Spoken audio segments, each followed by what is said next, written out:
한번 기도하겠습니다. 주님께서 참으로 기뻐하시는 교회에 기뻐하시는 우리 후임 목사님 보내주셔서 감사를 드립니다. 하나님, 우리 대한교회가 다시 한 번 더 힘있게 용수섬치는 놀라운 역사가 일어날 줄로 믿습니다. 오늘 특별한 금요 성령 집회를 마련하였사오니 특별한 날에 특별한 은혜를 주시고, 오늘 특별히 11조와 감사의 물과 하나님 아버지 앞에 드리는 모든 기도 제목 주님께서 다 보신 줄로 믿습니다. 다 아시는 줄로 믿습니다. 하나님, 사랑하는 헌금드린 심령 가운데 오늘 예배 참여하시는 분들 가운데 혹시 묶여있는 분이 있다면 묶음에서 풀어주옵시고, 병든 분이 있으면 고쳐주옵시고, 말씀을 듣다가 기적이 일어날 수 있도록 은혜를 베풀어 주시고, 말씀을 듣다가 응답받을 수 있도록 은혜를 베풀어 주옵시고, 말씀을 듣다가 하나님의 음성을 들을 수 있도록 은혜를 베풀어 주시옵소서. 하나님, 하나님은 크고 종의 능력을 적습니다. 크신 하나님, 오늘 시간도 그리스도의 보혈로 이 강단을 덮어주시고 우리 온 성도들 덮어주셔서 말씀이 말씀되게 하시고, 기도가 기도되게 하시고, 예배가 예배되게 하시고, 아버지 말씀에 아버지 하나님 기준을 삼고 모든 삶을 살아갈 때에 변화되는 삶, 역사와 기적을 경험하는 간증의 주인공, 기적의 주인공, 축복의 주인공들 다 될 수 있도록 은혜 내리워 주시옵소서. 주님 앞에 모든 영광만 올려드리옵고 살아계신 주 예수 그리스도의 이름으로 축복하고 기도 올리옵나이다. 아멘, 아멘. 할렐루야. 자, 우리 저와 한번 따라서 한번 해보실까요? 우리 목사님도 기약 인사해 주셨는데, 자, 우리 서로 마주 보면서 당신 최고. 자, 두 손가락 내시고 네, 승리하세요. 자, 세 손가락 내시고 세상에서. 자, 네 손가락 내시고 사랑합니다. 자, 우리 예배분들과 하이파이브 하시면서 우리 모두 화이팅! 우리 모두 화이팅! 잘할 수 있겠죠? 네, 한 번만 더 해보겠습니다. 당신 최고! 승리하세요. 세상에서 사랑합니다. 우리 모두 화이팅! 네, 한 주간 동안 수고 많으셨습니다. 우리 옆에 분들 박수를 한번 격려하고 축복합시다. 감사합니다. 네, 우리 귀한 후임 목사님 오셔서 교회가 더 분위기가 좋아지고 또 많은 분들이 또 서로 등록하시고 또 은혜가 넘친다는 소식을 듣고 너무너무 감사했고 한번 와보고 싶었는데, 이렇게 환하게 찬양 부르시고 또 인사하시는 모습을 보니까 우리 대한교회는 반드시 잘 되겠구나, 잘 될 수밖에 없겠구나, 그렇게 생각이 되어집니다. 여러분, 제가 오래전에 우리 대한교회 한번 와서 주일 저녁에 말씀을 전하면서 이 이야기로 시작을 한 것 같아요. 기억나시는 분 계시는지 모르겠습니다만은, 제가 저희 교회 처음 부임할 때 저희 교회 정금자 권사님이라고 계셨는데, 지금은 이제 80이 훨씬 넘으신 권사님이십니다. 근데 그분이 한 70 초반쯤 됐었을 때 제가 부임을 했는데, 권사님이 저한테 하시는 말씀이, 목사님, 제가 건강이 허락할 때까지, 제가 평생 하나님 부르실 때까지 목사님 반찬 해드리겠습니다. 그렇게 이야기를 하는 거예요. 너무 감사잖아요, 그죠? 지금도 80이 훨씬 넘으시는데 저한테 가끔씩 이렇게 반찬을 보내주시고 그렇게 하거든요. 그런데 그러면서 하시는 말씀이 뭔가 하니까, 근데 목사님, 저희 집에 신방을 꼭 한번 와주십시오. 네, 권사님, 얼마든지 가지요. 그런데 기도 제목이라도 있습니까? 라고 물어봤더니, 딸이 있는데 그 딸이 결혼한 지 10년이 지났는데 애가 없는 거예요. 그래서 목사님, 꼭 저희 집에 와서 한번 신방하고 목사님 안수기도를 꼭 한번 받고 싶습니다. 그러면 얼마든지 가지요 해서 갔습니다. 그런데 갔는데 이 권사님 몇 분들하고 갔단 말입니다. 갔는데 이제 결혼한 지 10년이 지났으니까 뭘 안 해봤겠습니까? 이 방법도 해보고 저 방법도 해보고 구약도 먹어보고 신약도 먹어보고 그렇게 했겠죠. 그래도 아무 차도가 없으니까 이제 정은정 집사인데 딸이 마음에 이제 소망이 없는 거예요. 근데 이 담임 목사가 부임해가지고 말씀을 전하고 안수기도를 척 하고 하면 말이죠, 그냥 믿습니다 믿습니다 할 때마다 아멘 아멘 하면서 화답을 좀 해주면 얼마나 좋겠어요. 그런데 구약을 먹어봐도 안 되고 신약을 먹어봐도 안 되고 하니까 입을 콕 다물고 있는 겁니다. 그 모습을 보고 너무너무 안타까워하는 사람이 두 사람이 있었는데, 첫 번째는 자기 엄마 정금자 권사님이 너무 안타까워하고, 두 번째는 그 신방에 따라갔던 제 아내가 이제 담임 목사 부임 받아가지고 첫 신방인데 영 반응이 없으니까 마음이 너무 애가 시이는 거예요. 그러니까 하나님, 이 자매의 태문을 열어주시옵소서, 우리 집사님 태문을 열어주십시오. 그 기도를 하니까 그 당사자인 정은정 집사는 입을 콕 다물고 아무 소리도 안 하고, 저희 집사람이 그때 유별실이 아멘 아멘 하면서 아멘을 그렇게 하더라고요.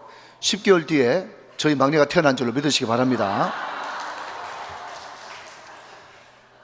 저희 집사람이 아멘 하니까 그 태문이 안 열리고 저희 집사람 태문이 열렸어요. 자, 여러분 한번 따라 하시면 좋겠습니다. 아멘은 꿀꺽입니다. 시작. 아멘은 꿀꺽입니다. 여러분, 아멘 할 때 여러분 어떤 말씀이든지 꿀꺽 내 마음속에 삼켜져 가지고 그 말씀이 피가 되고 살이 되어지는 그런 역사가 일어난 줄로 믿습니다.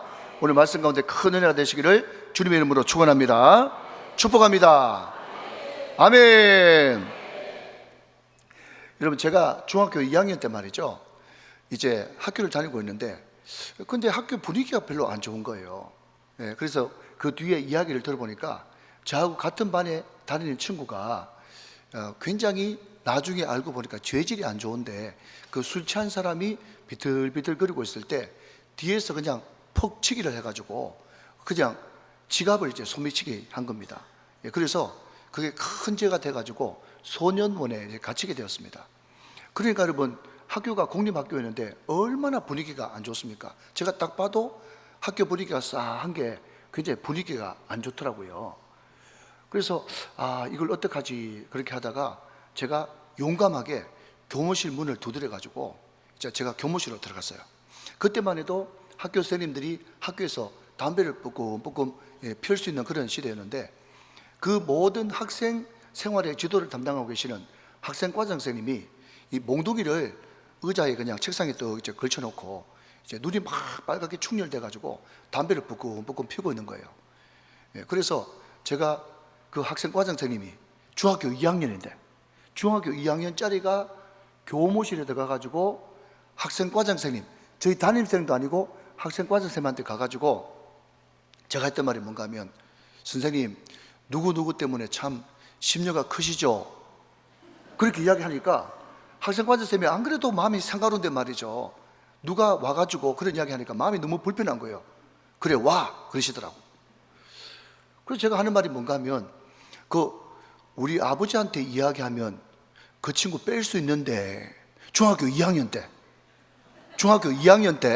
제가 학생과장 찾아가가지고, 저희 담임선생님도 아니고 학생과장 찾아가가지고, 그러니까 선생님이 너무 얼척이 없잖아요. 그런데 가만히 보니까 애가 얼굴이 잘생기고, 여러분 활짝 웃는 것은 건강에 도움이 되지만 비웃는 것은 도움이 안 됩니다. 얼굴도 잘생기고 똘똘해 보이고 그럴싸하니까 우리 학생과 선생님이 저한테 그러더라고요. 너가 아버지 뭔데? 그렇게 이야기하는 거예요. 그래서 제가 하는 말이, 우리 아버지 법원 다니는데요. 그렇게 이야기하니까 굉장히 그럴싸하거든요. 그러니까 그 학생과 선생님 그 앞에 있는 전화기를 이렇게 돌려주시더니 너가 아버지한테 전화 한번 해보라고 그렇게 이야기하더라고요. 그래서 제가 그 전화기를 들고, 옛날에 다이얼 전화기인데 이국에 땡땡땡땡 해가지고 여러분 전화를 걸었어요. 저희 아버지가 바로 받더라고요. 그래서 제가 저희 학생과 선생님한테 이 전화기를 주니까, 그 학생과 선생님은 참고로 수학선생님이었는데 저를 전혀 모르는 분이에요. 그러면서 저희 아버지 목소리가 들리니까 저한테 하는 말이, 네 이름 뭐고 그렇게 이야기하는 거예요. 그래서 제가 동절입니다 그렇게 이야기하니까, 아이고 아버님 하면서, 동절이가 학교생활 너무 잘하는데 아버님한테 이렇게 사정을 이야기하게 됐다 하면서 이제 지금 학교의 어려운 문제를 줄줄 이야기를 하니까, 자 여러분, 이게 주제가 아니니까 이제 각설을 하고, 여러분 중요한 것은 제 친구가 그죠? 소년원에 있다가 저희 아버지 전화 한 통 때문에 나온 줄로 믿으시기 바랍니다. 그냥 바로 나왔어. 그 다음날 바로 나왔어 학교에. 아이고 목사님 강사까지 나와가지고 아버지 자랑 되게 샀는다. 네, 아버지 자랑 하러 왔습니다. 여러분, 제가 말씀드리고 싶은 것은 뭔가 하면, 저는 지금도 여러분, 제가 이렇게 굉장히 젊어 보여도 이제 나이가 60줄이 다 돼 가거든요.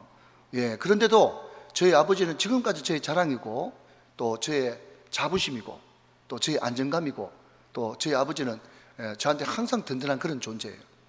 여러분, 제가 지금 아버지 자랑을 하고 있는데, 하나님 아버지, 이 하나님 아버지를 날마다 자랑하는 사람, 그런 사람들이 우리 대한민국 성도들 다 되시기를 주님의 이름으로 축원합니다. 아버지, 하나님 아버지 자랑하는 사람, 이 사람을 오늘 성경은 뭐라고 이야기하고 있는가 하면 하나님의 동력자다, 하나님을 자랑스럽게 생각하고 하나님께 대해서 자부심 있는 사람, 그 사람이 하나님의 동력자다, 그렇게 이야기를 하고 있다는 겁니다. 여러분, 오늘 본문이 히브리서 3장 14절 한 절인데, 우리가 시작할 때에 확신한 것을 끝까지 견고히 잡고 있으면 그리스도와 함께 참여한 자가 되리라 그랬거든요.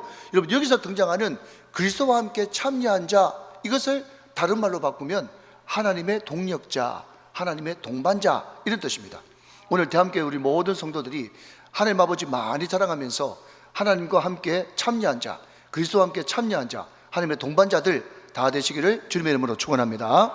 자, 그러면 여기 등장하는 그리스도와 함께 참여한 자, 하나님의 동력자가 되기 위해서는 어떤 것이 필요한가라고 했을 때, 오늘 보면은 이 짧은 구절 한 구절 안에 여러분 세 가지 덕목을 이야기하고 있다라는 겁니다. 자, 여러분, 오늘 제가 이것을 3번 혹은 4번 언급할 텐데, 여러분 오늘 이 한 구절을 이 고등어 토막 내듯이 한 토막 한 토막 여러분 살펴볼 때에 이 말씀 가운데 깊은 교훈이 넘치게 되시기를 주님의 이름으로 다시 한 번 더 축원해 드립니다. 자, 여러분 오늘 본문 한 번 더 띄워주시면, 하나님의 동력자가 어떤 사람인가 하면요, 우리가 시작할 때에 확신한 것을 끝까지 견고히 잡고 있으면 그리스도와 함께 참여한 자가 된다, 그렇게 이야기했어요. 여러분, 우리가 하나님의 동력자로 사는 것이 일평생 영광이죠. 아멘이십니까? 우리가 하나님의 동력자로 산다는 것 자체가 일평생 영광인데, 하나님의 동력자로 사는 첫 번째 덕목은 뭔가 하면 시작과 끝이 한결같은 사람, 그 사람이 하나님의 동력자란 말이죠. 다시 한번요, 우리가 시작할 때에 확신한 것을 끝까지 견고히 잡고 있으면 그리스도와 함께 참여한 자가 된다. 하나님의 동력자가 어떤 사람인가? 시작과 끝이 한결같은 사람입니다. 여러분, 제가 우리 담임 목사님 보고 말씀드린 것이 아니고, 여러분 저도 처음 시작할 때가 있었지 않겠습니까? 그죠? 여러분, 정부도 마찬가지고 기업도 마찬가지고 어떤 공동체든 간에 여러분 처음 시작할 때는요 다 잘합니다. 다 잘해요. 못하는 게 없어요. 여러분, 우리 목사님은 너무 좋다. 뭐가 좋노? 키 크고 인물 잘나고 공부 많이 하고 목소리 좋고 줄줄줄줄 막 나오는 거예요. 여러분, 제가 아는 사람들도 처음 시작할 때는요 얼마나 화려한지, 야, 저 형님, 야, 저 친구 계속해서 저 페이스대로 간다 그러면 한국을 이끄는 큰 인물 되겠는데, 그렇게 생각하는 사람들이 한두 명이 아닙니다. 그런데 자기도 바쁘고 나도 바빠가지고 여러분 그 세월이 5년 지나고 7년 지나고 10년 지나가지고 번뜩 그 사람이 생각나가지고, 아니 이 목사 최 목사 친구들한테 말이죠, 옛날에 그 형님 어디 갔노? 그렇게 물어보면요 아는 사람이 아무도 없어. 역사의 뒤안길로 여러분 사라져버리고 없다는 것입니다. 그러니까 여러분 중요한 것은 시작을 잘하는 것도 너무너무 중요하지만 피니시 웰이라고 끝까지 한결같은 마음으로 가는 것이 너무너무 중요하고, 그 사람이 하나님의 동력자라는 겁니다. 여러분, 참고로 저는 이 히브리서 3장 14절 말씀을 너무 사랑하는 것이, 제가 수인호교회 수석 부목사로 있다가 여러분 15년 전에 만 15년 전에 우리 울산으로 왔는데, 울산으로 올 때 하나님 제가 평생 붙들고 갈 레마의 말씀, 나의 말씀을 주십시오 하면서 성경을 쭉 읽는데 히브리서 3장 14절 이 말씀이 내 마음속에 확 와닿았어요. 우리가 시작할 때에 확신한 것을 끝까지 견고히 잡고 있으면 그리스도와 함께 참여한 자가 되리라. 여러분, 이 말씀이 울산에 올 때 나에게 주신 말씀이기 때문에 이 말씀을 우리 사랑하는 귀한 담임 목사님한테 드리고 우리 대한민국의 모든 성도들에게 레마의 말씀을 드리니까, 이 한 구절 말씀을 여러분 오늘 말씀 들으시면서 완전히 내 것으로 익혀서 평생 묵상하고 되뇌이고 여러분 함께하는 복된 말씀이 다 되시기를 주님의 이름으로 축복합니다. 여러분, 제가 오래전에 울산 MBC에서 이 태화강에 있는 숭어를 주제로 다큐멘터리를 만드는 것을 제가 부산에서 본 적이 있어요. 근데 참 신기했던 게 뭔가 하면, 그때 당시만 해도 태화강이 많이 오염되어 있어가지고 이 전제를 가지고 다큐멘터리를 만드는 겁니다.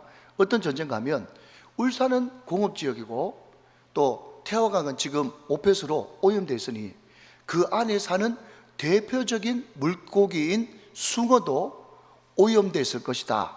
중금속에 오염되어 있을 것이다. 그런 전제를 가지고 다큐멘터리를 만들었어요.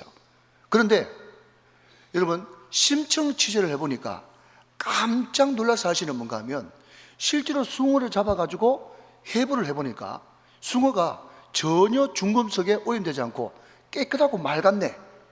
야, 이게 왜 이런 일이 다 있나? 여러분 전제가 틀린 거죠.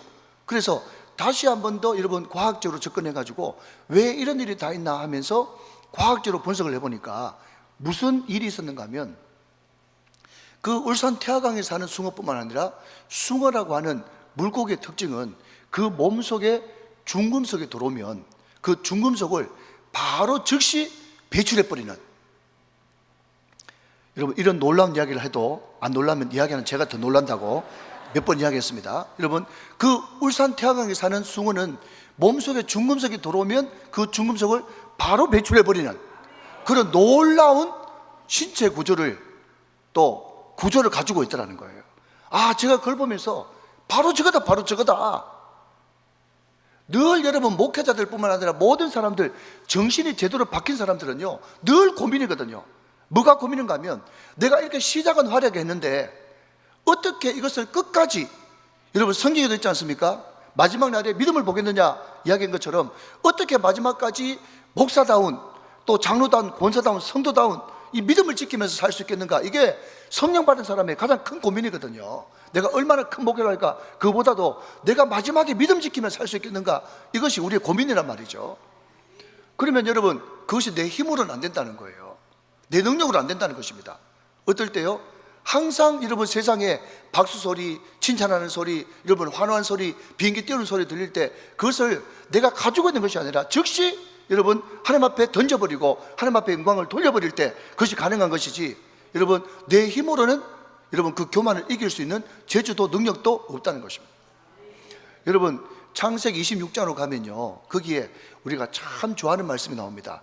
자막을 한번 띄워주시겠습니까? 창세기 26장 12절 13절 말씀을 먼저 한번 띄워주시면 좋겠습니다. 자, 여러분 거기에 보면요 이삭이 사는 가나안 땅에 이 흉년이 들어가지고 이제 이삭이 그 가나안 땅에 머물러야 되는데 그랄 지방으로 옮겼습니다. 그것은 주님이 원하는 땅은 아니었어요.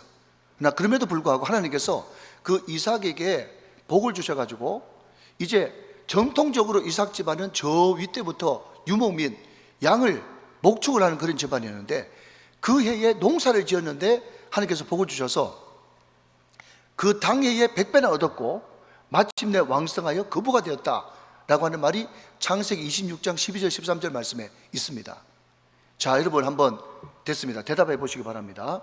여러분 저 윗때부터 내려오는 가업, 한 50년, 70년, 100년 내려오는 가업이 있는데 그 가업을 여러분 다 그냥 치워버리고 업종을 바꿨는데 그 업종 바꾼 당해에 여러분 100배의 축복받기가 쉽죠?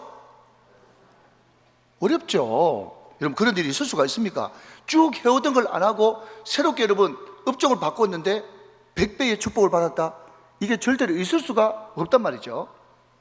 그런데 이삭은 그런 축복을 받았다는 겁니다. 그러니까 여러분 주변 사람들이 상상해 보십시오.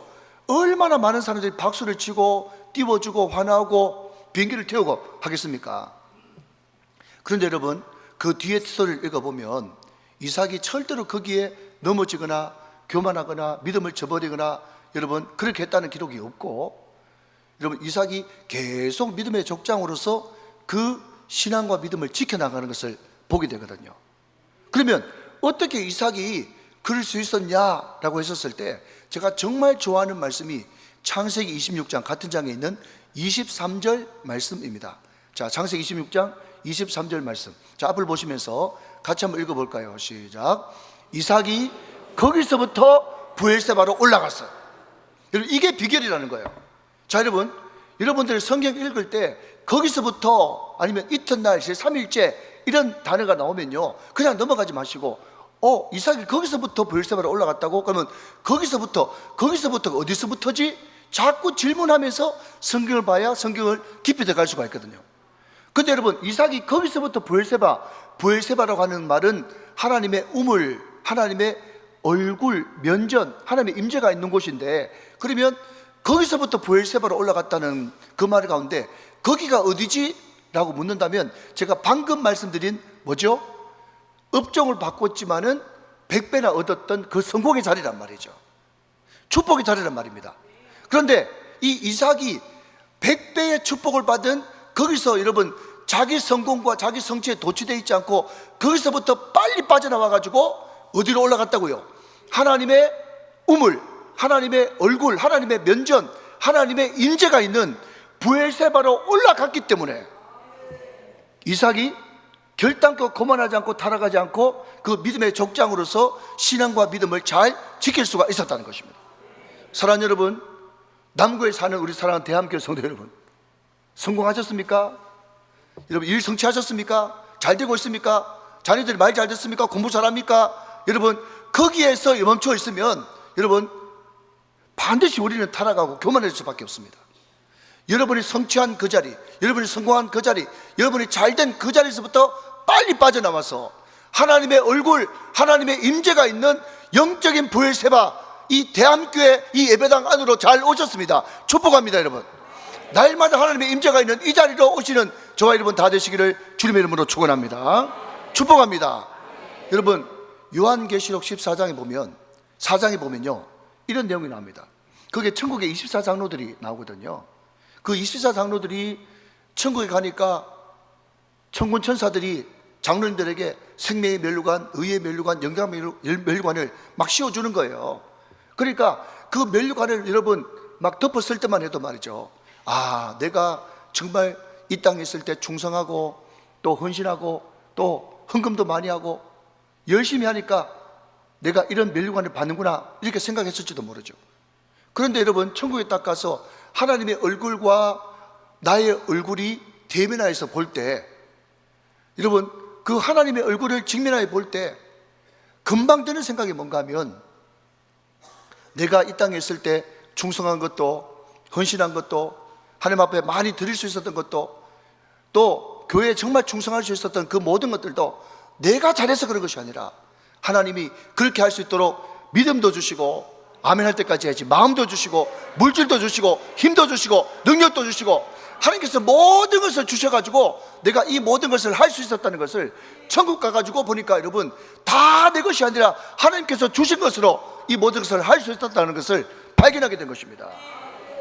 그때 이 천국의 24장로들이 여러분, 요한계시록 4장 10절 11절 말씀에 여러분 어떻게 합니까? 이 장로님들이 여러분 자기가 쓰고 있는 그 면류관을 주님 앞에 벗어던지면서 찬송과 영광과 존귀와 능력이 오직 주님께 있고 주님께 받으시는 것이 합당합니다 라고 하면서 자기가 쓰고 있는 면류관을 주님 앞에 다 벗어던지면서 하나님께만 영광 돌리는 거예요. 옛날에 자주 불렀는데 여러분 혹시 아시는 분들 저하고 같이 한번 불러볼까요? 저수정 같은 길에서 면류관 벗어서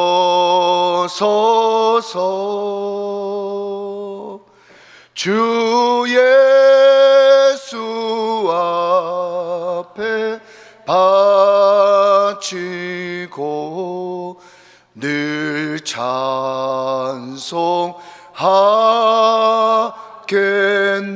찬송하겠네. 할렐루야.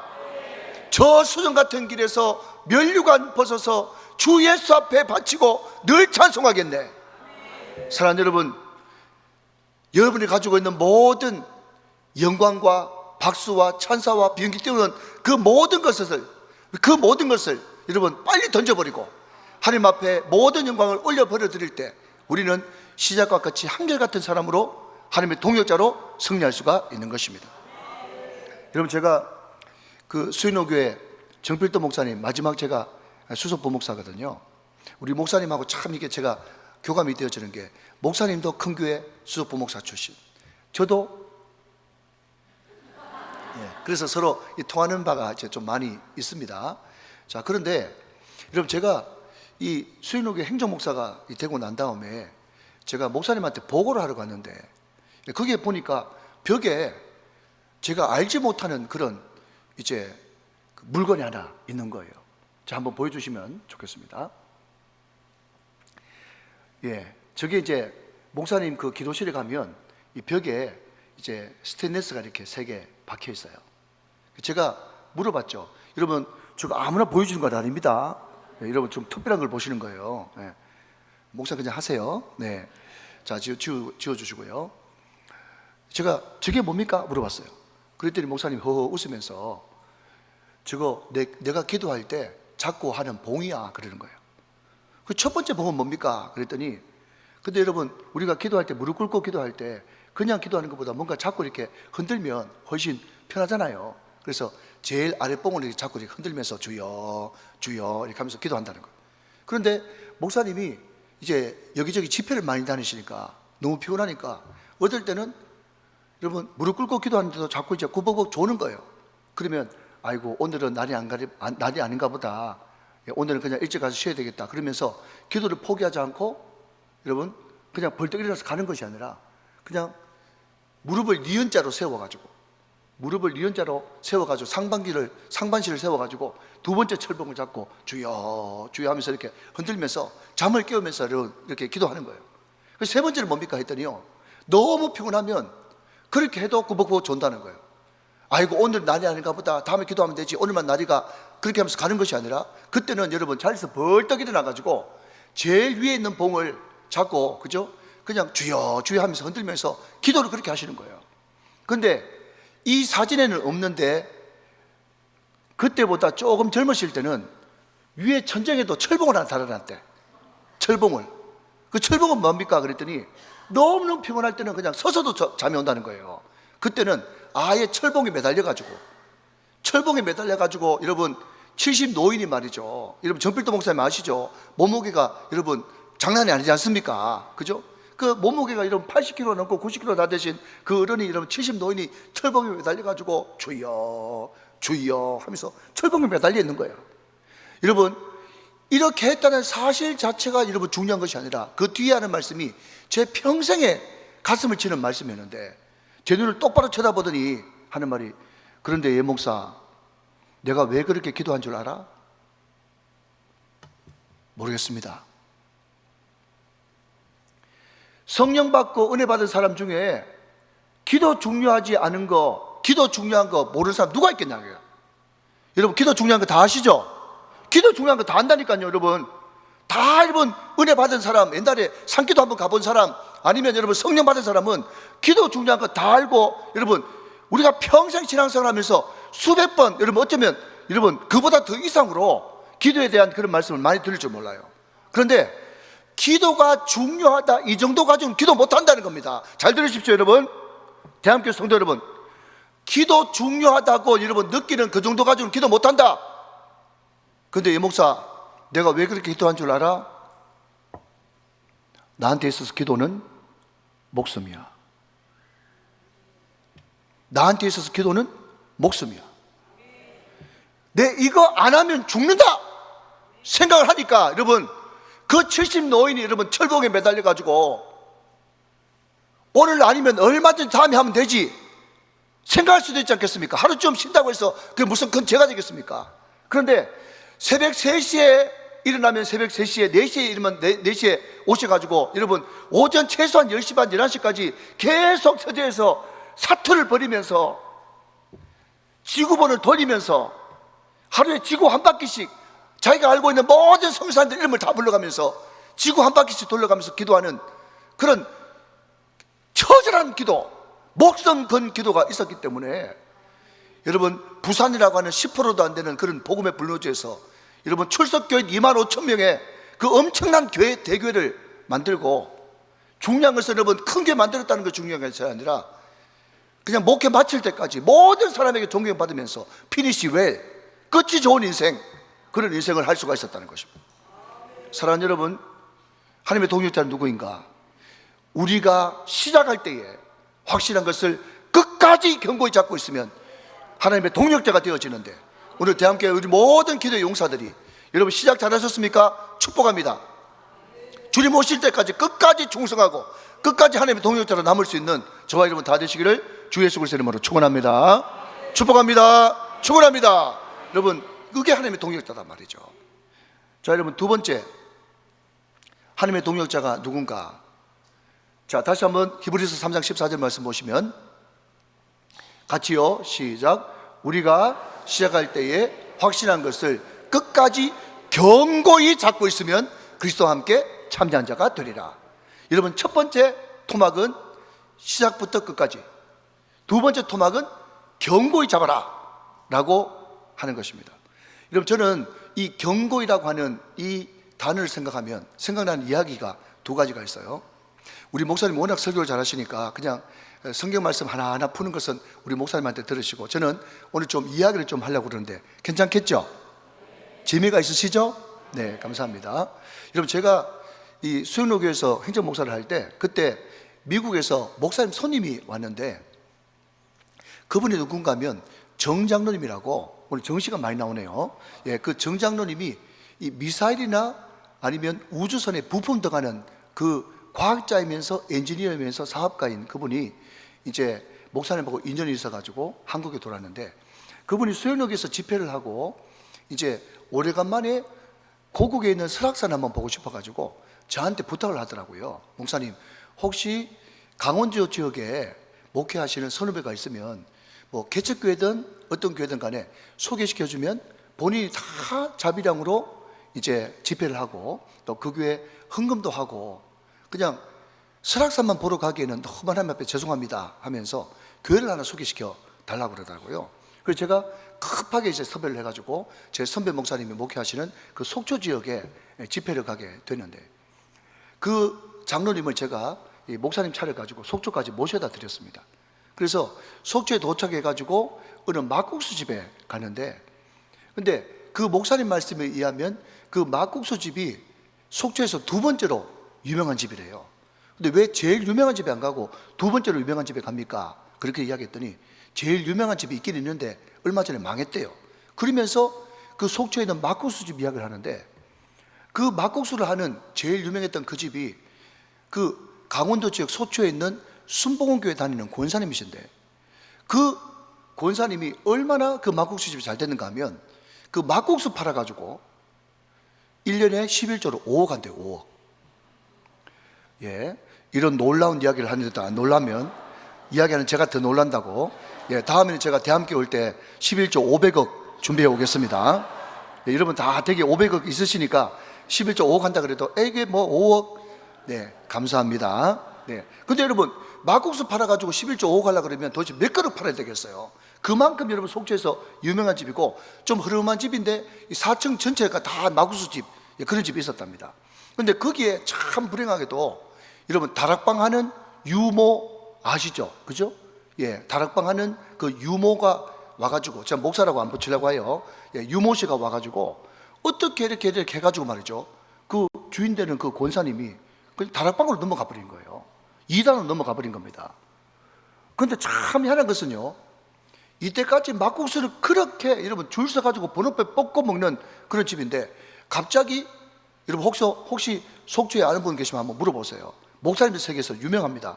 그런데 갑자기 3개월이 지나고 몇 개월이 안 지나가지고 그 강원도 속초 지역에서 소문이 쭉 퍼지기 시작하는데, 어떤 소문이 퍼지는가 하면 그 집 맛변했대, 그 집 맛변했대, 그런 소리가, 그런 소문이 쫙 들리면서 1년도 안 돼가지고 그 막국수 집이 1년에 11조를 얼마예요? 5억 하는 그 막국수 집이 망하는 거예요. 망해버린 거예요. 그래가지고요, 속초에 있는 목사님들이 그런 이야기 한답니다. 여러분은 아십시오. 여러분만. 목사님들이 뭐라고 하는가 하면요, 신앙의 맛 가면 막국수 맛도 간다. 그런 유명한 전설 같은 이야기가 있답니다. 신앙의 맛 가면 뭐도 맛 가요? 막국수 맛도 가요. 사랑하는 여러분, 여러분들 대한민국 성도님들 맞습니까? 아, 이거 이렇게 아멘 해가지고 택도 없는데. 사랑하는 여러분, 여러분 대한민국 성도들 맞습니까? 아멘이시죠? 여러분, 제가 이때까지 한 30년 정도 목회를 했는데요, 제가 내 생을 가지고 확실히 이야기할 수 있는 것은 뭔가 하면, 교회론이 올바르게 딱 정립된 사람 치고 축복 못 받는 사람은 한 명도 못 받습니다. 뭐 좋다 그러면 여러분, 혹시 거기 뭐 있나 싶어가지고 우르르 몰려다니는 그런 사람 치고 여러분, 복 받는 사람은 한 명도 못 봤어요. 한 번 대함교회 성도면 평생 대함교회 성도인 겁니다. 자, 우리 옆에 사람에게 여러분 인사 시간 돌아왔습니다. 한 번 대함교회 성도면 평생 대함교회 성도입니다. 인사하시기 바랍니다. 시작. 한 번 대함교회 성도면 평생 대함교회 성도입니다. 할렐루야. 여러분, 혹시 저는 잘 모릅니다. 우리 목사님한테 듣지도 못했어요. 우리 장로님, 우리 대함교회도 부채 조금 있습니까? 네, 부채 조금 있습니까? 예, 근데 참고로 말씀드리면 저희 교회 앞에서, 제 앞에서 부채 이야기는 하지 마십시오. 예, 여러분, 저희 교회 부채가 엄청 나거든요. 예, 얼마라고 말씀을 안 드립니다. 그런데 200억은 안 돼요. 예, 200억은 안 되고 여러분 100억은 훨씬 넘습니다. 100억은 훨씬 넘어요. 여러분, 그때 여러분 제가 부임하고 와가지고요, 기가 막히더라고요. 한 달에 이자만 9천만 원씩 나가. 9천만 원씩. 한 달에 이자만 9천만 원. 네, 다음부터 9억 준비해 오겠습니다. 네, 이자만 9천만 원씩 나가는데 기가 막혀요. 그러니까 매달마다 여러분 이자 9천만 원 나가고 전기세 뭐 기타 등등 여러분 유지비 다 하니까요, 한 달에 6천만 원씩 마이너스가 나는 거예요. 6천만 원씩. 여러분 1년이면 7억 2천입니다. 1년이면 7억 2천. 여러분 7억 2천이면 어떤 사람은 자살합니다. 여러분 다 여러분 오늘 그것이 주제가 아니기 때문에 각설을 하고, 우리 교회가 그렇게 어렵고 힘들고 제가 오니까 여러분 우리 교회가 2단을 넘어간다, 3단을 넘어간다 말이 많더라고요. 그리고 무슨 소문이, 그런 소문이 난지 모르겠지만은 제가 정필도 목사님 사위라고 소문 났더라고. 정필도 목사님 사위인데 정필도 목사님이 울산에 넘어가려고 하는 교회가 있어가지고 사위 사줘가지고 보냈다. 그래가지고 제가 한동안은요, 제 아내 이름이 정현정이 아니라 김현정이라고 여러 번 이야기했어요. 그 제가 정필도 목사님 사위면은 제 집사람이 정필도 목사님 딸 돼야 되는 것 아닙니까? 예. 저는 정필도 목사님 사위가 참고로 아니거든요. 예. 오만 소문이 다 나고 여러분 얼마나 울산교회 걱정을 많이 끼치고, 그래서 여러분 제가 이제 2011년도에 부임을 받아왔는데 1년 지나고 나서 제가 2012년도에 위임을 했거든요. 그때 위임하기 전에 우리 장로님 한 분이 이제 차담회를 하면서 저한테 이제 당회에서 손을 듭니다. 목사님, 제가 원로 장로로서 한마디 해도 되겠습니까? 장로님 얼마든지 하십시오. 말씀하라. 그러니까 지금 돌아가신 우리 조정택 장로님인데 그분이 하시는 말씀이, 장로님들, 우리 교회는 지금 방법이 없습니다. 제가 기도하면서 생각한 유일한 방법은 우리 담임 목사님 중심으로 온 성도들이 똘똘 뭉쳐가지고 목사님이 돈 문제, 이단 문제, 이성 문제 아니면 목사님이 어떤 목회를 하시더라도 100% 밀어드려가지고 목사님 중심으로 일사불란하게 밀어줘야지 우리 교회가 살 수 있지. 안 그러면 지금 큰일 납니다. 은행 이자가 보통 장난이 아닙니다. 하면서 목사님 중심으로 그 모든 것을 밀어주기로 그렇게 내가 동의하겠습니다. 그렇게 이야기했어요. 그랬더니 우리 장로님들이 다 찬성합니다, 제청합니다 해가지고요, 그것을 당회록에 기록해놨어요. 그래서 목사님이 어떤 목회를 하시든지 앞으로 이후 30년 목회를 목사님 이끌어 나갈 때 소식껏 하기로 밀어드리기로 하다. 이게 저희 교회 당회록에 기록되어 있어요. 안 믿을 것 같아가지고 제가 준비를 해왔어요. 예, 한번 좀 띄워주시기 바랍니다. 여러분 제가 당회록 찍어왔어요. 예, 여러분 거기 보면 보이십니까 여러분? 네, 우리 장로님들이 100% 밀어드리기로 하다 하면서 예, 온 장로님들이 다 결의를 해줬습니다. 그런데 우리 당회석의 장로 하신 분이 손 들을 때만 하는 말이 뭔가 하면, 근데 장로님들, 우리 교회는 이렇게 해서는 안 되고 결의대를 한번 해야 됩니다.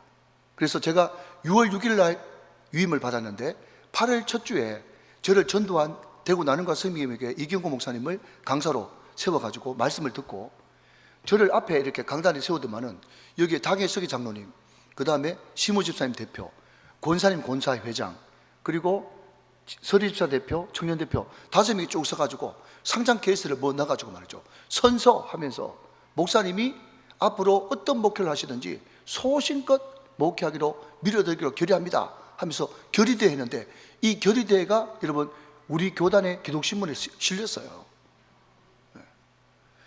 여러분, 제가 왜 이 말씀을 드리는가 하면, 그때 여러분 우리 교회가 한치 앞을 내다볼 수 없는 정말 위험천만한 교회였습니다. 우리 장로님들, 우리 권사님들, 집사님들 15명인가 18명인가 다 집 잡히고 자기 땅 다 잡히고 이런 그런 지경까지였어요. 얼마나 여러분 중간에 그만두고 싶고 도망가고 싶고 포기하고 싶었겠습니까? 그럼에도 불구하고 참 지금 감사한 것은 우리 장로님들이, 우리 기도 용사들이, 우리 권사님들이, 우리 집사님들이 도망 안 가고 끝까지, 그래도 나는 한번 우정교회 성도면 끝까지 우정교회 성도다, 그런 견고한 마음을 가지고 교회를 지켜주신 덕분에 지금 우리 우정교회가 여러분 매주마다, 여러분 제가 작년 연말 때 한번 계산을 한번 해봤거든요. 이제 다음 15년을 새롭게 이제 구성하기 위해서 한번 쭉 통계를 내보니까, 제가 부임하고 나서 2011년도 제가 5월 30일 날 부임했는데 2024년 12월에까지 세 가족이 몇 명 왔나 봤더니요, 청년부 이상 장년부 성도들이 3,500명 왔더라고. 할렐루야. 다른 교회 가니까 박수도 치고 그러던데 우리 대한교회는 박수도 안 치고 그렇게 하시네요. 그러니까 추석 명절 성명절 상관없이 하나님께서 세 가족을 끊임없이 보내주시는 거예요.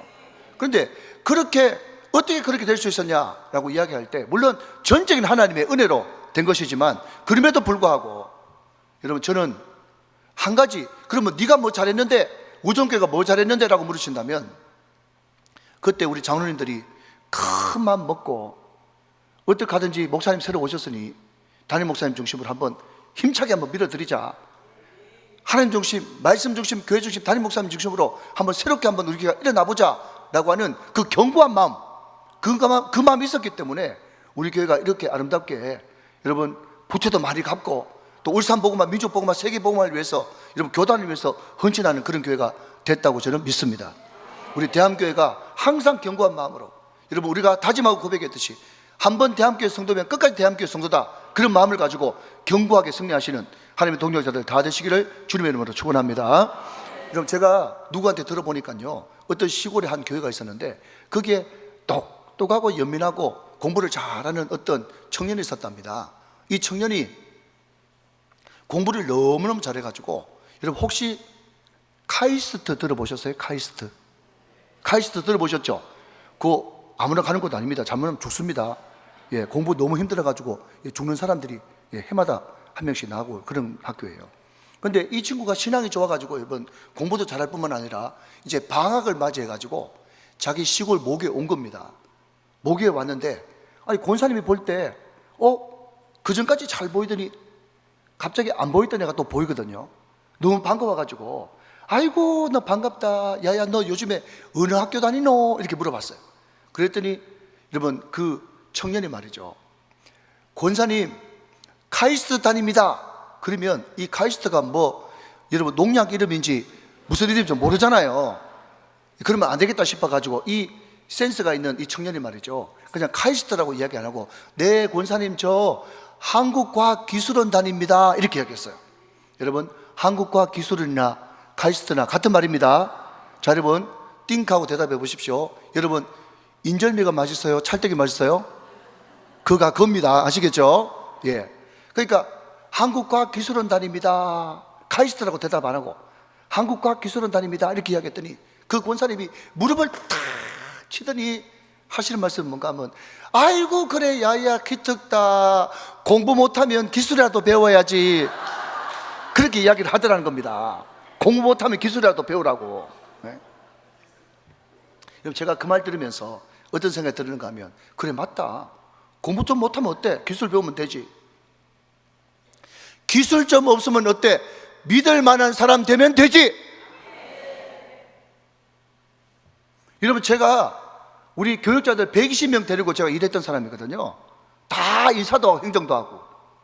근데 여러분 어떤 뭐 전도 축제, 무슨 잔치, 무슨 축제 그런 거 할 때는요, 그 사람 대학에서 전공이 뭐냐, 무슨 달란트가 있느냐, 무슨 은사가 있느냐, 그런 것을 가지고 이 사람을 책임자 시켜야 되겠다, 이 사람한테 맡겨야 되겠다, 이런 생각이 들지만, 여러분, 교회의 앞으로의 20년, 앞으로의 30년, 또 어떤 큰 회사에 여러분 30년 뒤에 프로젝트, 100년지 대계 이런 것을 여러분 구성하고 그것을 여러분 프로젝트 할 때는요, 그 사람이 전공이 뭐냐, 은사가 뭐냐, 달란트가 뭐냐, 어디에 재주가 있느냐, 전혀 그거 상관없습니다.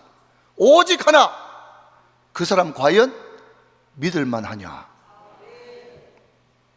그 사람 과연 믿을만 하냐, 이게 사람을 쓰는 첫 번째 덕목이옵시다.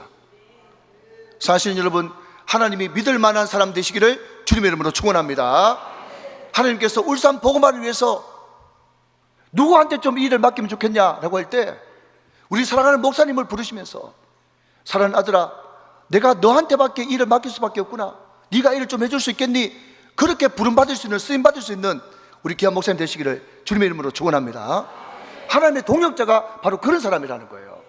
여러분, 그래서 제가 오늘 목사님하고 그런 이야기를 잠깐 나눴습니다. 목사님, 제가 지금 고민하고 있는 것은 우리 앞 세대에 조영규 목사님, 옥하는 목사님, 하영조 목사님, 정필도 목사님, 이런 분들은 정말 도시 전체를 책임지고 세계 선교를 책임지고 전 세계를 무대로 뛰던 그런 분인데, 우리가 참 안타깝게도 그만한 영성과 그만한 영권이 없는 것이 사실인 것 같습니다.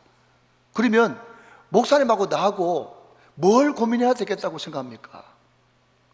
사랑하시는 여러분, 우리가 이 나라 이 민족 전 세계의 열방의 복음화, 세계 선교의 꿈은 꾸지 못한다고 할지라도 우리가 울산만이라도, 저는 북구에서, 우리 목사님은 남구에서 한 구라도 책임지는 그런 교회가 우리 대한교회가 돼야 되겠다. 여러분, 구를 책임지는 교회가 모이고, 여러분 시를 책임지는 교회가 모이면, 여러분 그 17개 광역시도가 모이면 한 나라를 책임지는 민족 복음화가 되지 않겠습니까? 물론 대한교회도 부흥돼야 되고 대한교회도 잘 돼야 되겠지만은, 여러분 약전 골목이라고, 여러분 대구 가면 약전 골목이 있거든요. 근데 그 약전 골목에 여러분 한두 가게가 잘 돼가지고 여러분 장사 잘 되는 게 아니라 거기에 있는 수백 개 가게가 다 잘 돼야 여러분 호황이 일어나는 것처럼, 우리 오정교를 통해서 대함교를 통해서, 대함교를 통해서 우리 오정교를 통해서 여러분 울산에 650개 교회가 복을 받을 수 있는 거점교회, 시그니처 교회가 다 되시는 놀라운 하나님의 동역자가 되시기를 주님의 이름으로 축원합니다. 그래서 그것을 가지고 여러분 대함교회가 기도하고 목사님을 위해서 기도해주는 그런 뜨거운 넓은 기도가 필요하다 하는 것입니다. 그런 은혜가 넘치게 되시기를 다시 한 번 더 주님의 이름으로 축원합니다. 자, 마지막 세 번째는요, 마지막 세 번째입니다. 목사님, 제가 조금 어색한 게, 우리 교회는 제가 주일 설교를 한 40분, 어떨 때는 45분도 이렇게 합니다. 주일 설교 한 40분, 45분 하면 좀 길게 하는 거죠. 근데 주일 설교를 왜 40분, 45분밖에, 45분 이상 이렇게 할 수밖에 없는가 하면, 좀만 지워주시고요. 왜 그렇게 할 수밖에 없는가 하면요, 저희 교회는요, 제가 설교를 쭉 하다가 마지막으로 그러지 않습니까? 마지막으로 그러면요, 성도들이 합니다. 아니 목사님, 설교 시작한 지 얼마 됐다고 벌써 끝내려고 합니까? 그러면서요, 설교 좀 더 해달라고요. 이제 마지막으로 그러면요, 하면서 끝내지 말라고. 얼마나 밑에서 성화가 대단한지, 조금만 기다리라, 다음에 또 해주면 되잖아. 그렇게 해가지고요, 그렇게 하다 보니까 자꾸 제일 처음에는 30분 설교하다가 35분 되고 40분 되고 45분 됐어요. 여러분 인터넷 한번 찾아보세요. 제가 45분 설교하지. 그래도 우리 성도들요, 우리 대한민국 성도들처럼 한 사람도 좋은 사람 없이 잘 됐습니다. 옛날에는 제가요, 한 번씩 이렇게 성도님들이 졸고 해가지고, 자 인사할 시간 됐습니다, 졸면 죽는다, 막 이렇게 막 인사 막 시키고 했거든요. 예, 그게 유명한 말이에요. 그렇게 인사할 수 있는 것도 대단한데, 그런데 요즘에는 졸면 죽는다 할 것도 없이 너무너무 잘 들어요. 왜냐하면 그냥 40분 45분 설교해도 더 듣고 싶어 하니까. 여러분, 이런 교회가 왜 부흥이 안 되겠습니까? 아멘. 여러분들이 아멘 안 하니까 제가 대신 아멘 해야죠. 사랑하는 여러분, 우리 대한교회 우리 사랑하는 목사님 설교를 너무너무 잘 하시는데, 여러분 설교를 30분 하든 35분을 하든 이제 마지막으로 하면 또 듣고 싶어 가지고 하는 그 말씀에 대한 갈망이 우리 대한교회 가운데 충만하시기를 주님의 이름으로 축원합니다. 여러분 그런 게 있어요. 말씀에 폭발이 일어나고, 여러분 금요 기도회 같은 경우는요, 평소 때 주일날 못했던 그런 목양적인 그런 이야기들을 한 40분, 50분부터 푹 삼고 기도를 1시간 동안 뜨겁게 하고, 여러분 남아서 1시간 더 기도하고, 이런 역사가 일어날 때 발칵 뒤집어지는 그런 역사가 일어난다는 것입니다. 우리 대한민국 금요 성령집회가 그렇게 다 되시기를 주님의 이름으로 축원합니다. 자, 이제 마지막으로, 목사님 분위기가 좋네요. 네, 감사합니다. 네.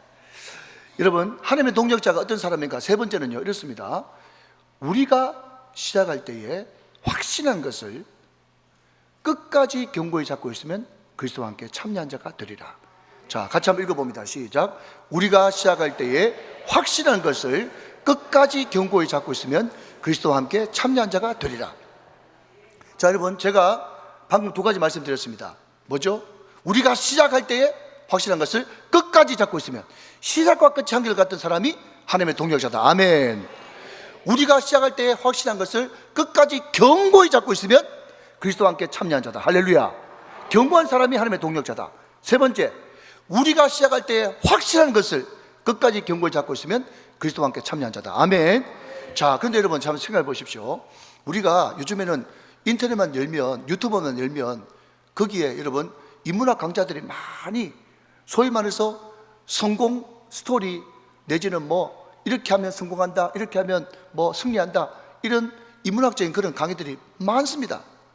그런데 거기에 들어보면 그 사람들도 뭐라고 이야기하는가 하면, 성공하려고 그러면, 세상적으로 성공하려고 그래도 처음과 끝이 한결같은 사람이 돼야 된다, 견고한 사람이 돼야 된다, 이런 이야기는 그 세상 여러분 성공 강의도 많이 해요. 그럼 맞죠? 동의하시죠? 자, 그런데 여러분, 우리가 믿는 사람인데, 우리가 믿는 사람으로서 시작과 끝이 한결같은 사람 안 되는 걸 원하는 사람 어디 있겠습니까? 견고한 사람 되고 싶지 않은 사람 누가 있겠습니까? 다 그래도 되고 싶죠. 근데 문제는 뭔가 하면 우리 힘으로 그렇게 되냔 말이죠. 그게 문제라는 거예요. 여러분, 스가랴 선지자는 아예 뭐라고 선포해버렸습니까?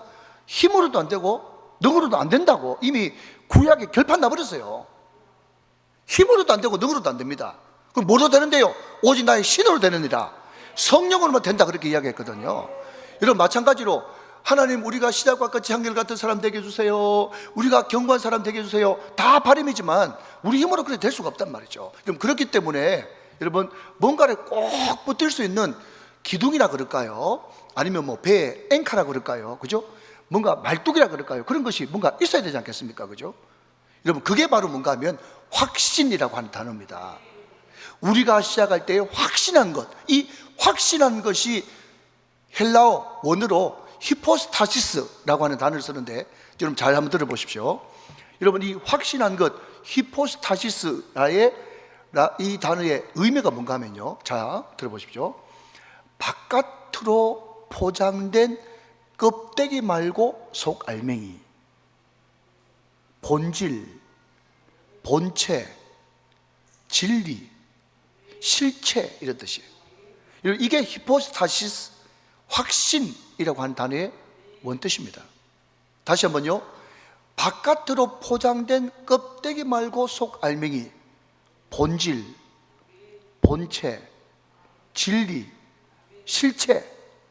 사랑하시는 여러분, 그렇다면 우리 예수 믿는 사람이 평생 붙들어야 될 신앙생활의 본질, 진리, 본체, 그분이 누구십니까? 예수 그리스도죠. 그러니까 우리가 시작과 끝이 한결같은 사람, 끝이 좋은 사람 되길 원하고, 우리가 견고한 사람 되길 원한다면 우리가 마음속에 소원하고 기도하고 바라는 것도 있어야 되겠지만은, 그것만 가지고는 불완전하기 짝이 없고, 우리가 정말 견고하게 한결같은 사람으로 주님 앞에 필시 웰하기 위해서는 반드시 본질을 붙들어야 되는데, 그분이 바로 확신한 히포스타시스 예수 그리스도시단 말이죠. 여러분, 그것을 날마다 내 마음속에서 잊지 않고 그 예수를 또 붙잡고 또 붙잡을 때, 우리는 이런 사람이 여러분 되기 싫어도 될 수밖에 없다, 하나님의 동력자가 되기 싫어도 될 수밖에 없다, 지금 그 이야기를 하고 있는 것입니다. 여러분, 다 잘 아는 이야기입니다만은, 여러분 지금은 인도네시아 선교사로 가 있는, 한때 몽골 국제대학에 교수로 가 있었던, 부총장으로 가 있었던 이용규라고 하는 선교사님이 내려놓음이라고 하는 책을 썼어요. 내려놓음. 읽어본 분들이 물론 많겠죠. 여러분, 이 책에 보면 그런 내용이 나오지 않습니까? 이제 이 선교팀이 각고의 노력 끝에 이 블로르라고 하는 한 자매를 이제 전도를 해서 이제 교회 다니는 성도를 만들어놨는데, 이 자매가 날 때부터 이제 청각 장애인이었는데 그 선교팀이 안수 기도를 하고 여러분 계속 기도해가지고 귀가 열려가지고 귀가 들리게 됐어요. 그렇게 해가지고 이제 이 사람이 예수를 믿었다는 건데요. 그런데 이 블러라고 하는 이 자매가 하루는 교회를 늘 잘 나왔는데 교회를 안 나오는 거예요. 그래서 이 자매가 왜 교회를 안 나왔지 하면서 목사님이 이제 성사님이 막 조바심을 가지고 예배를 드리고 있는데 한 20-30분 지나고 나서 땀을 뻘뻘 흘리면서 이 자매가 이제 예배당에 찾아온 겁니다. 나중에 예배 끝나고 나서 왜 늦었냐 그렇게 물어봤더니 자기 생명처럼 자기 가족과 같은 소를 잃어버렸답니다. 그래서 이 소를 찾아야 되겠다 하면서 그 몽골의 그 푸른 들판에 막 소를 찾으러 돌아다니는데 말이죠. 딱 보니까 주일이고 예배를 드려야 되는 거예요. 그래서 이 자매가 자기 가족과 같은 생명과 같은 그 소를 놔두고 예배당에 왔는데 20-30분 늦은 겁니다. 그 이야기를 듣고 이 이영규 성사님과 이 선교팀이 너무 감동을 해가지고 그렇게 했다는 것 아닙니까? 하나님, 안수기도를 다 하면서 하나님, 이 자매가 만약에 소를 찾다가 예배를 못 드렸으면 소 못 찾는 것은 자기 탓이지만 이 자매가 생명과 같은 그런 소를 포기하고 예배를 선택했는데 하나님께서 이 소를 못 찾게 하시면 하나님 큰일 납니다. 하나님, 이 자매가 소를 꼭 찾을 수 있도록 은혜를 주십시오. 그렇게 기도를 했다는 거죠. 자, 그 다음부터 여러분이 한번 이야기해 보세요. 시작. 다 하시는 이야기죠, 그죠? 예배 마치고 나가보니까 그놈의 소가 어디 와 있다고요? 그놈의 소가 예배당에 딱 와 있는 거예요. 예배당에 와 있는 거예요. 어떻게 찾아왔는지 모르겠는데 예배당에 그 소가 와 있는 거예요. 근데 여러분, 이 에피소드, 이 간증을 기록해 놓고 여러분 거기에 이 이용규 목사가 뭐라고 얘기하는가 하면, 하나님이 소가 아닌 하나님을 택한 이 자매에게 하나님은 소와 예배와 소, 이 두 가지를 다 같이 주시는 갑절의 축복을 주셨다 라고 이야기를 하면서, 여러분 이 간증이 있는 이 대목에 여러분 소 주제가 뭔가 하면, 여러분 잘 들어보십시오. 가장 귀한 것을 붙들기 위한 내려놓음 이라고 소제목을 정했습니다. 뭐라고요? 가장 소중한 것을 붙들기 위한 내려놓음. 여러분, 한 가지 이야기를 더 하고 이제 말씀을 정리하겠습니다. 여러분, 제가 오래전에 빵 굽는 CEO라고 하는 책을 한번 본 적이 있어요. 이 책입니다. 이분이 김영모라고 하는, 이제 지금은 장로님이 되셨는데 그때까지만 해도 초신자였어요. 여러분, 혹시 서울 강남의 도곡동에 타워 팰리스 아십니까? 타워 팰리스? 여보세요? 타워 팰리스 몰라요? 타워 팰리스 아시죠? 그죠? 우리나라 부자들이 사는 그런 도시잖아요. 그 동네잖아요. 거기에 김영모 과자점이 있습니다. 김영모 과자점, 구경 한번 시켜드리겠습니다. 김영모 과자점이 저렇게 있는데, 제가 서울 살 때 워낙 유명하다 그래가지고 제가 가서 한번 먹어봤다는 것 아닙니까? 제가 초콜릿을 좋아해가지고 초콜릿을 딱 먹었는데 눈이 싹 감기면서 달지도 않은 것이, 이 깊은 맛, 이게 강남 맛이구나 이렇게 생각을 했어요. 맛있더라고요, 그죠? 그러니까 이 도곡동 타워 팰리스의 그 부자들 입맛을 다 장악해 버렸으니까 우리나라 탑 아닙니까? 탑. 그래서 이 사람한테 여러 사람들이 와가지고 프랜차이즈를 열어달라고 한 거예요. 그런데 이 사람은 이 조리장에 큰 모자를 한 번도 벗지 않고 계속해서 빵을 굽고 있었단 말이죠. 그러니까 그 프랜차이즈에 실패한 사람들이, 왜 당신 그냥 강남에 목 좋은데 그냥 오피스텔 하나 차려가지고 도장만 국 찍어주면 1억, 2억, 3억, 50억, 100억 막 챙길 텐데 왜 그런 걸 안 하고 쉬운 방법을 놔두고 그 조리장 모자를 쓰고 그렇게 계속 현장에 있냐? 그래 물어봤더니 이 김영모 씨가 이런 이야기 합니다. 아이고 사장님, 저도 사업하는 사람인데 사업 잘하고 싶죠. 돈 많이 벌고 싶죠. 장사하는 사람이 돈 많이 벌기를 원하지 않는 사람이 누가 있겠습니까? 그렇게 이야기를 하는데, 그 다음 여러분 이야기가 굉장히 중요합니다. 그런데 사장님, 빵 굽는 명장이 빵에 신경 쓰지 않고 돈에 신경 쓰면 그때부터 타락합니다.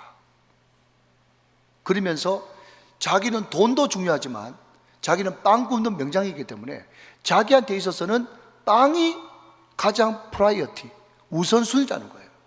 여러분, 그러면서 이 빵 굽는 시오라고 하는 그 책에 보면 그 소주제가 뭔가 하면요, 이렇습니다. 한번 따라 하실까요? 빵이냐 돈이냐. 시작. 빵이냐 돈이냐. 여러분, 이게 우리가 계속해서 물어봐야 될 본질적인 그런 질문인 거예요. 여러분, 우리는 신앙생활 하면서 끊임없이 물어야 됩니다. 예수냐 돈이냐, 예수냐 사업이냐, 예수냐 진급이냐, 예수냐 명예냐, 예수냐 자녀냐, 그것을 끊임없이 내 마음속에 묻고 또 되뇌면서, 하나님 그렇습니다, 나는 누가 뭐라고 할지라도 하나님이 내 인생의 가장 우선순위, 제일입니다, 프라이어티입니다 라고 이야기할 수 있는 그 사람이 누군가 하면 하나님의 동력자라는 것입니다. 사랑하는 여러분, 항상 본질 되신 예수님이 저와 여러분 인생의 가장 우선순위, 프라이어티가 되시기를 주님의 이름으로 축원합니다. 그 사람이 하나님의 동력자로 승리할 수가 있는 것입니다. 자, 여러분, 오늘 설교는 끝났는데요, 제가 우리 대한민국 성도님들이 너무 잘 들으시니까 제가 보너스를 딱 3분만 드리고 싶은데 해도 되겠습니까? 네, 여러분 다 원하셨습니다, 그죠? 해도 되겠죠?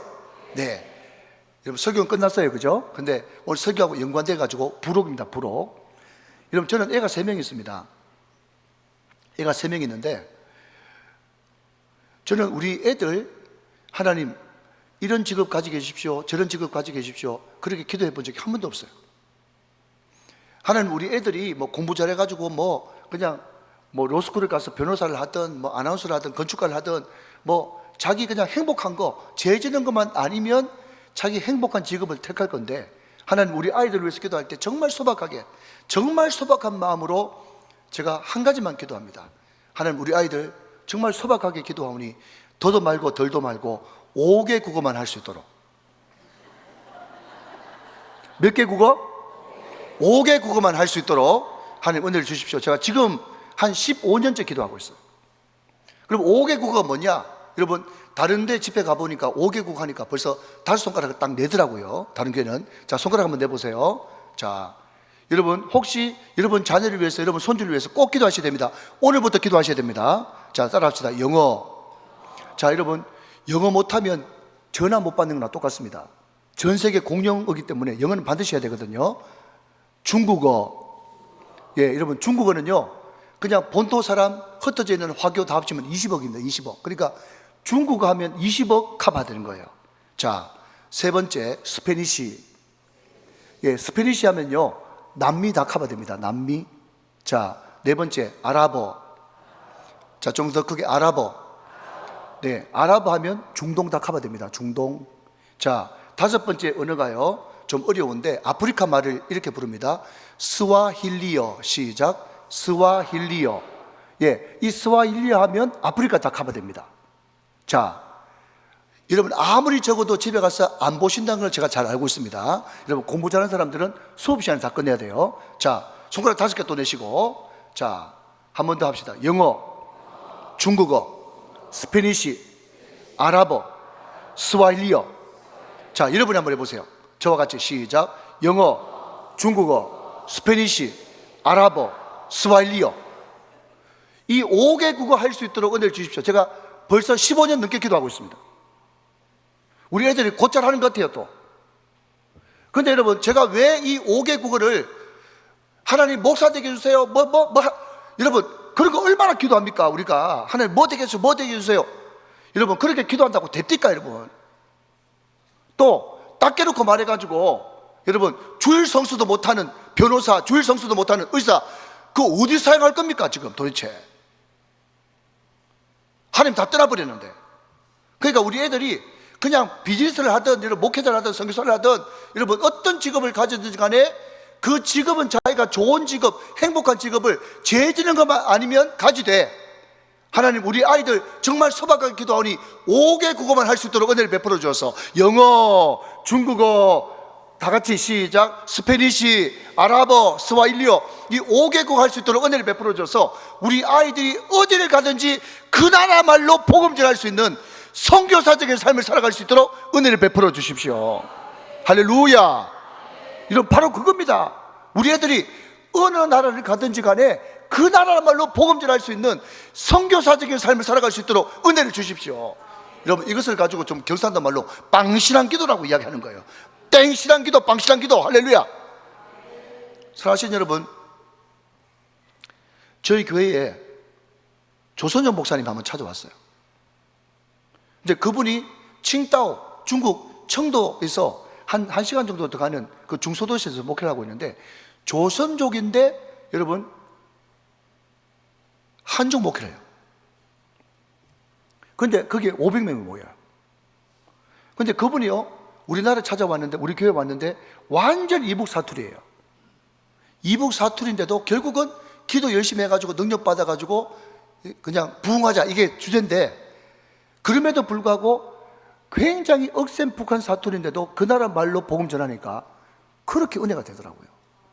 여러분, 성교 가보신 분은 알겠지만은 통역 붙이면요 은혜가 3분의 1로 떨어집니다. 통역 붙이면. 여러분, 그런 의미에서 우리 아이들이 어떤 직업을 가지든 간에 마지막으로 시작. 영어, 중국어, 스페니시, 아랍어, 스와힐리어. 여러분, 이 5개국어 글로벌 언어만 하면 어딜 가든지 그 나라 말로 복음 전할 수 있는데, 그 나라 말로 바로 복음 전하면 엄청난 여러분 복음의 역사가 나타난다는 거예요. 오늘 우리 대한민국 우리 모든 기도 용사들이 내가 아니면 우리 자녀 때에, 내 자녀가 아니면 우리 손주 때에 하나님 이 글로벌 언어를 익혀가지고 마지막 시대 선지자로 선교사적인 삶을 살 수 있도록 은혜를 베풀어 주십시오. 기도함으로 말미암아서 기도조차도 하나님의 동력자가 다 되시는 우리 모든 대한민국의 믿음의 사람들 다 되시기를 주 예수 그리스도의 이름으로 축원합니다. 축복합니다. 축원합니다.